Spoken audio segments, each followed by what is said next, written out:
7 long years after the deadly, humiliating disaster of the Teutoburg Forest, the Romans had finally gotten the fight they were looking for.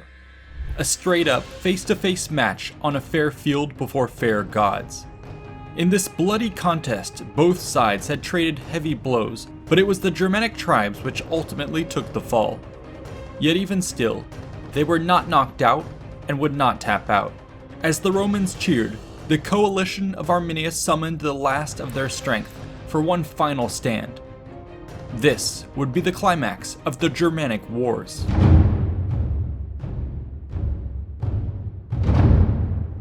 You too can march through the lands of Germania with the documentary Aerial Odyssey: Germany from Above, available for streaming now through our sponsor Magellan TV. It provides a fantastic overview of the rich landscape of the north, which shaped the Germanic tribes and bedeviled the Roman invaders for centuries. Nature and history videos like this are added weekly to Magellan TV, which already has a collection of over 3,000 videos to choose from among the categories of history, science, nature, space, and more. You can watch Germany from Above, or any documentary that catches your interest, by clicking the link in the description below, or going to try.magellantv.com/invicta to get a 1-month free trial. Enjoy. When the sun had set over the battlefield of Idistaviso, the beasts of the forest had a feast that would last them months. The fields, forests, and rivers were strewn with thousands of dead. While the crows picked at the eyes of once proud warriors, the Romans desecrated the fallen, erecting a massive monument to their victory adorned with the arms of the defeated and placards calling out the names of the vanquished tribes. By any stretch of the imagination, they had finished this fight. However, the Germanic people somehow managed to drag themselves out from the pits of despair. It appears that the very arrogance of the legions served to only harden their hearts, with the grotesque monstrosity they had erected deep within Germanic territory acting as a lightning rod for the enemy's defiant fury. Thus, the allied tribes reconvened a war council. Though fewer in number than weeks before, their cries for war were just as loud. For Arminius, the plan was simple: abandon the futility of the open field pitched battles and return to the terrain which had yielded them advantage in the past: marshy, hilled forests.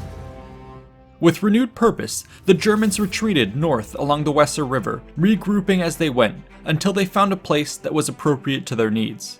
It was near a strategic ford in the river, which they knew the enemy would likely have to cross if they wished to continue further campaigning in the region. The exact location was specifically chosen at a point where the local road wound its way through tricky terrain. Tacitus describes it as follows, quote, "At last they fixed on a position pent in between a stream and the forests, with a narrow waterlogged plain in the center. The forests too were encircled by a deep swamp, except on one side where the Angrivarian had raised a broad earthen barrier to mark the boundary between themselves and the Carusi." There is some contention from historians about whether or not this Angrivarian Wall was a pre-existing fortification, given the dubious utility of its short span in comparison to the shared 50-kilometer border between the tribes. Yet perhaps it had seen some limited use over the years owing to its strategic position. Either way though, it appears that now Arminius would have ordered it to be fortified. The Angrivarian must have been more than happy to lend their labor in this regard, as it was their lands which had been greeted with fire and blood at the beginning of the year, and which now stood threatened. As the walls went up, their Germanic battle plan became clear.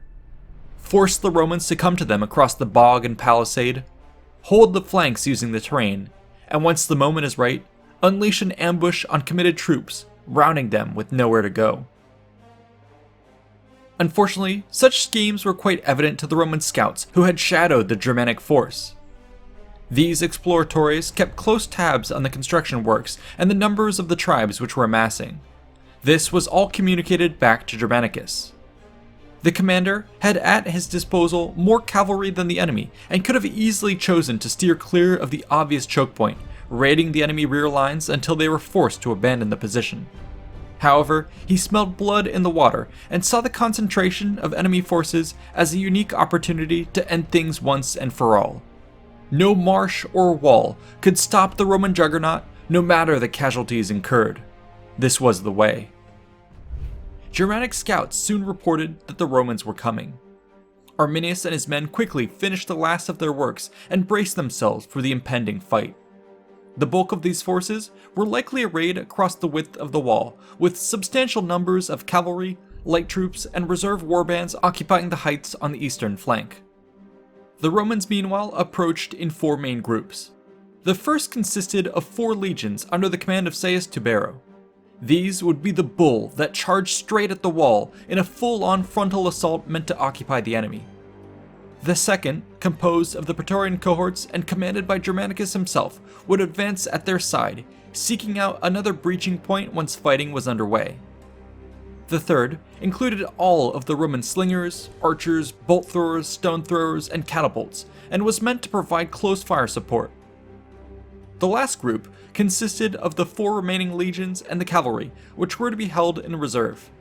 The battlefield, after all, was extremely restricted, and these men were no use clogging up the center. Instead, they would serve as a fresh wave to be committed as necessary for the attack, or to cover a retreat.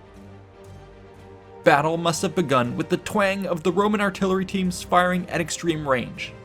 Under the best conditions, this could reach targets at some 500 meters.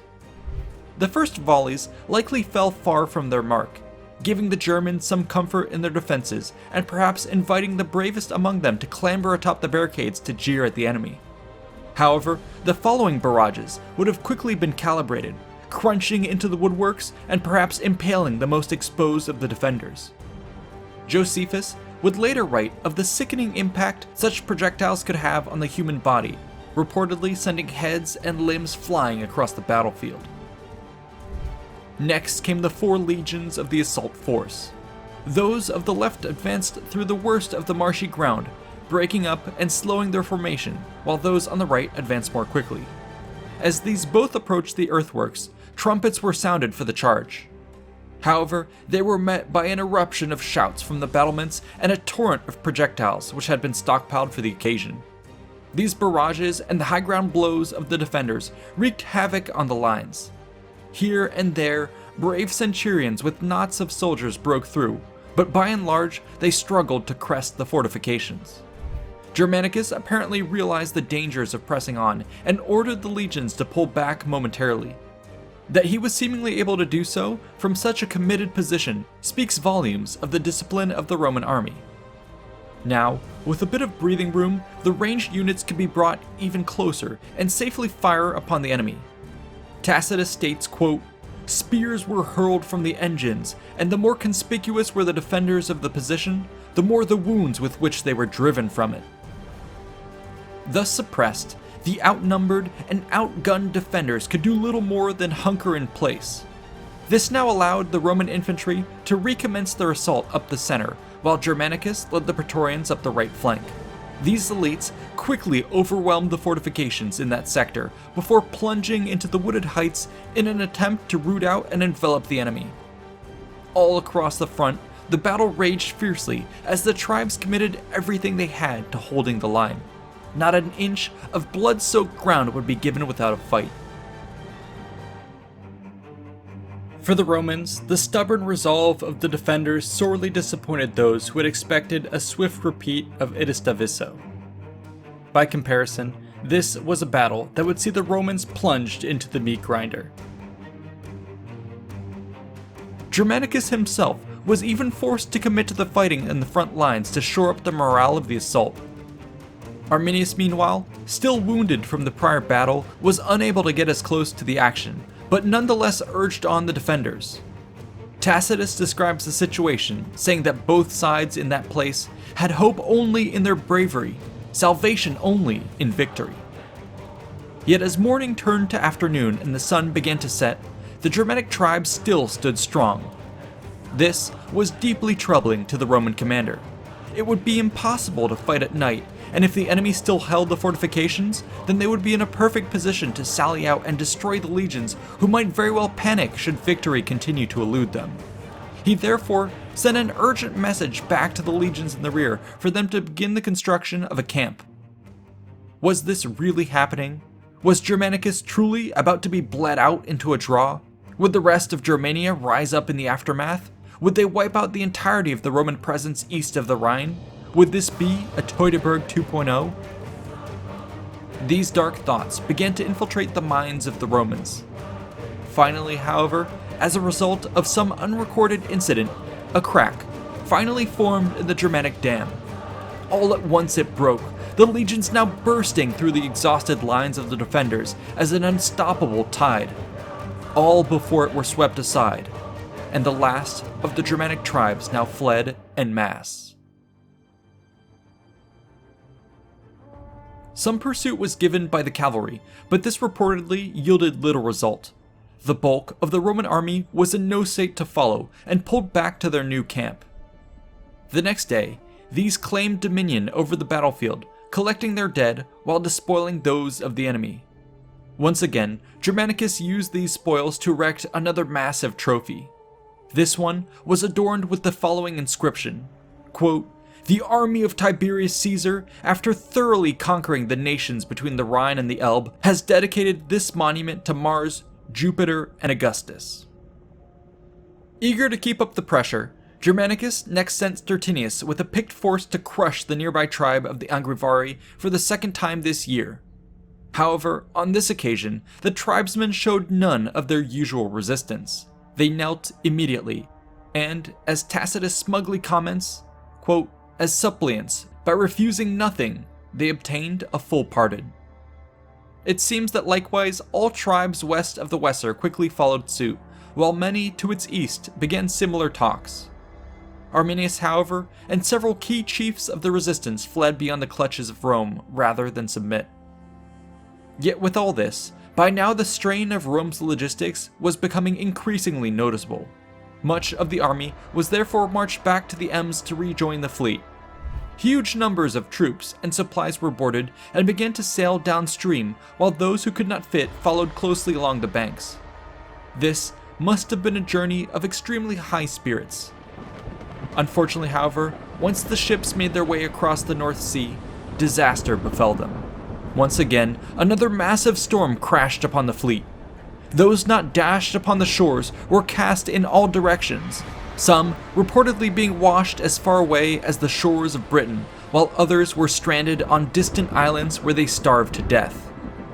Tacitus records that Germanicus held himself responsible for this awful ruin and would have killed himself in the sea had his comrades not restrained him. Rumors of the fleet and army being destroyed spread like wildfire across Germania. Somehow, once again, the lands were tempted by the hope of victory. This was not something the Romans could allow. Germanicus now moved quickly. Tacitus recounts the following, quote, "He ordered Caius Silius with 30,000 infantry and 3,000 cavalry to march against the Catti. He himself, with a larger army, invaded the Marsi, whose leader, Malovendus, who had lately admitted to surrender, pointed out a neighboring wood where he said an eagle of one of Varus's legions was buried and guarded only by a small force. Immediately, troops were dispatched to draw the enemy from this position by appearing in his front, others to hem in his rear and open the ground. Fortune favored both. So Germanicus, with increased energy, advanced into the country, laying it waste and utterly ruining a foe who dared not encounter him, and who was instantly defeated wherever he resisted, and, as we learnt from prisoners, was never more panic-stricken than now. The Romans, they declared, were invincible, rising superior to all calamities, for having thrown away a fleet, having lost their arms, after strewing the shores with the carcasses of horses and of men. They had rushed to the attack with the same courage, with equal spirit, and seemingly with augmented numbers. The soldiers were then led back into winter quarters, rejoicing in their hearts at having been compensated for their disasters at sea by a successful expedition. They were helped too by Caesar's bounty, which made good whatever losses anyone declared he had suffered. It was also regarded as a certainty that the enemy were wavering and consulting on negotiations for peace, and that, with an additional campaign next summer, the war might finally be ended. Unfortunately for Germanicus, this was not to be his destiny. While he had been gallivanting through the forests, his adopted father Tiberius had read incoming reports with increasing alarm. The emperor himself had been one of Rome's preeminent generals with a personal connection to the soldiers. After all, he had made a name for himself leading careful, logistical campaigns that minimized losses. In contrast, the campaigns of Germanicus were aggressively bloody affairs that left a trail of dead from both sides in their wake. What was even more egregious to Tiberius was that on many occasions, such as at the Angrivarian Wall, these losses could have easily been mitigated with just a pinch of caution. Would Germanicus be willing to sacrifice yet more legions in service of his own victories? This could not be allowed to stand. An angry and perhaps jealous Tiberius thus chose to recall Germanicus from the front. The field commander, meanwhile, argued that despite the Roman military having been bogged down in Germania for decades at this point, all he needed was just one more year. Just one more, and Germania would kneel to Rome. Tiberius, however, responded in his letter that, quote, "Enough of this success, enough disaster. The battles have been huge and favorable for Germanicus, but he should not forget those grievous and shocking losses by wind and waves. I myself, when I was sent into Germany 9 times by the divine Augustus, achieved more through diplomacy than through strength alone. Thus the Sugambri were brought into submission. Thus the Suebi and their king Maroboduus were forced into peace. With regards to the Carusi and the other rebellious people, since Rome has taken her vengeance, let them be abandoned to their own internal squabbling." This letter would prove to be a pivotal moment in the history of Roman-German relations. As we shall see in our final episode to follow, it would have a huge impact on the ultimate fate of Germania, of Germanicus, and of Arminius. A huge thanks to the patrons for funding the channel, and to the researchers, writers, and artists for making this episode possible. Be sure to like and subscribe for more content, and check out these other related episodes. See you in the next one.